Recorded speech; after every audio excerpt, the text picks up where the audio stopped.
సూర్యనారాయణమూర్తిని అలా మీరు బాహ్యనేత్రములు మూసి లోపల ధ్యానం చెయ్యవలసిన అవసరం లేదు.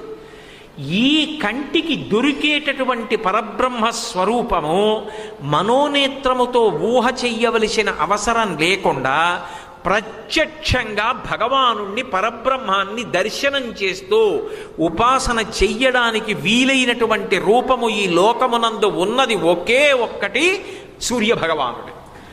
అటువంటి సూర్యుడు కళ్ళ ముందు ఒక వెలుగుల ముద్దగా కనపడుతున్నాడు. అలా వెలుగుల ముద్దగా కనపడుతున్నటువంటి సూర్య మండల అంతర్నివాసి అయినటువంటి ఏ పరబ్రహ్మము యొక్క స్వరూపము అన్ని రూపములను ఆయనలోకి తీసుకొని అన్ని రూపముల యొక్క వైభవాన్ని ఒక్క బింబంలోంచి పైకి ప్రకటనం చేస్తోందో, మీరు శివుడు అంటారా, ఆయనలోంచే ప్రకటనమవుతాడు. విష్ణు అంటారా, ఆయనలోంచే. బ్రహ్మ అంటారా, ఆయనలోంచే.